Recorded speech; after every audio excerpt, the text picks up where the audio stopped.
il s'agit du marché publicitaire qui est aujourd'hui touché par la restriction d'Internet. Est-ce que vous parvenez aujourd'hui à acheter en ligne, à poster vos publicités, à voir des publicités quand on a restriction d'Internet, restriction des médias et tout ça? Et tout se complique parce que je ne sais pas si tu as fait la même remarque. Quand il y a coupure de courant le matin, c'est comme s'il y avait aussi coupure de connexion Internet. Oui, aussitôt. Oui. Courant Internet, c'est lié aujourd'hui. Oui, ça allait de pair. Et c'est vraiment pénalisant que cela arrive au milieu du digital en Guinée, qui était vraiment en pleine ascension, et en plein essor. On était bien parti en fait. Qui permettait à beaucoup de jeunes de s'auto-employer sans compter sur une embauche venant de l'État. Il y a aujourd'hui des jeunes qui fonctionnent grâce à l'Internet, qu'avec Internet. Et tout est bousillé, même des simples publications, c'est très compliqué. Oui. Même pour vivre cette période dont on est en train de parler, même pour vivre la CAN, il faut dire qu'il y a une autre CAN qui se passe sur les réseaux sociaux. Et nous, Guinéens, on n'y participe que quand il y a le courant, donc le soir. Et à partir de 7 heures, on est déconnecté. Et Sagno, il faut aussi parler de ces boosts-là parce qu'on utilise des VPN. Et chaque VPN va changer la localisation du pays. Exactement. Donc parfois, on a des langues. Et même dans le boost, parfois, on se retrouve à diffuser nos publicités pour un public qui n'est pas notre public à cause de cette restriction d'Internet. Oui, c'est une paralysie totale. Delphine disait tout à l'heure qu'il y a quelques jeunes. Mais j'aimerais dire au-delà de ça que c'est tout le pays en fait qui est paralysé. C'est tout le pays, c'est le pays entier qui a embrassé le digital. On est tellement habitué à Internet qu'aujourd'hui, sans Internet, on ne peut plus rien faire. Les gens ne peuvent plus travailler. Tu ne peux même plus envoyer de mails. Je me demande comment l'administration travaille. Ouais. Est-ce que tu vois? On est totalement paralysé. Il faudrait que l'État vraiment essaye de revoir cet aspect. Est-ce que tu vois? On parle de 43 millions. Combien? 43, 40... À peu près 47 millions. 47 millions de dollars. Est-ce que moi, je sais que c'est au-delà de ça. On n'a pas voulu nous donner les bons chiffres. D'accord. Est-ce que tu vois? Parce que la production de la population en matière d'Internet, ce que la population parvient à produire comme chiffre, ça dépasse. Ça dépasse. Ça, c'est juste ça. Des estimations de Washington en fonction des indicateurs qu'ils ont. Donc, moi, je n'avais jamais imaginé qu'on allait devenir expert en VPN. D'accord. Pascal, on parle aussi de ces entreprises télé, les web TV, qui ne fonctionnent que par Internet. On parle de ces vendeuses en ligne, nous qui aimons commander souvent en ligne.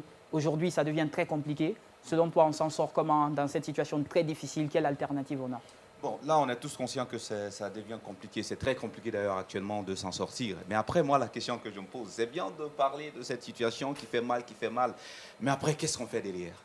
Parce qu'après l'Internet, même si le gouvernement, à travers le ministre porte-parole, Ousmane Gawal, a dit que ce n'est pas un droit, enfin, en quelque sorte, l'Internet, c'est un droit. C'est même un droit. C'est même un droit. C'est consacré. Voilà, je le dis, c'est un droit. Mais qu'est-ce que ces citoyens attendent? Tu sais que tu veux qu'ils fassent quoi? Tu veux qu'on fasse quoi? Bon, écoute, c'est un droit. Les manifestations sont interdites. Les médias n'ont plus le droit de parler des choses. Mais non, est-ce qu'on va rester dans ça? On a le secrétaire général du syndicat des médias qui est en prison parce qu'il a juste contesté quelque chose et puis c'était à la maison de la presse. On n'a jamais vu ça en Guinée. C'est sans précédent ce qui se passe aujourd'hui. Mais est-ce qu'ils sont restés assis? Au fait, moi, je ne fais pas appel à une révolte. Je ne fais pas appel à une révolte. Mais j'aimerais bien que le citoyen, parce que je suis sorti ce terrain avant même... Aujourd'hui, on a eu une émission, un thème là-dessus. Rapidement, on a eu un thème là-dessus.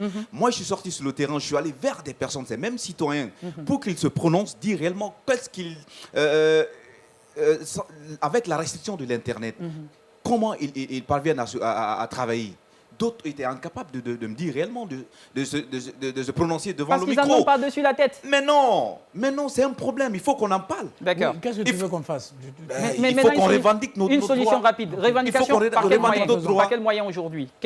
On a vu des mouvements ici avec des pancartes, des personnes qui sont levées. Oui, mais après, ces mouvements sont partis où on les a même invités dans cette émission pour venir parler de cela. Mais personne n'est venu. Est-ce qu'on va continuer à réclamer nos droits en se cachant? D'accord. C'est pas normal. Sortons sans Internet, c'est pas bien, ça peut pas nous arranger. Nous avons nos business qui ne marchent pas. On n'arrive même pas à communiquer avec nos proches. D'accord. Du coup, Pascal, venez, on va revendiquer nos droits. Il n'y a pas de souci. On est désolé pour ton business en ligne. On espère qu'il va pouvoir être lancé. On est aussi désolé pour tous les autres business en ligne. C'est vrai. Je pense qu'il est temps de se tenir en tant qu'un seul homme et au syndicat aussi général de Guinée. Ne vous limitez pas seulement à la libération de Sékou Pendessa, aux denrées alimentaires, il y a la libération des médias, il y a la libération d'Internet. Et c'est super tout ça. Je pense qu'aujourd'hui, le peuple de Guinée doit faire front commun. Le peuple souffre le général Mamadi Doumbouya doit revoir ses engagements du 5 septembre. On a promis de faire l'amour à la Guinée, pas de faire ce qu'on lui fait subir. Il ne faut pas être parfois très maso. Ainsi prend cette fin de l'émission Open TV Show. On se retrouve demain pour un autre numéro du Open TV Show.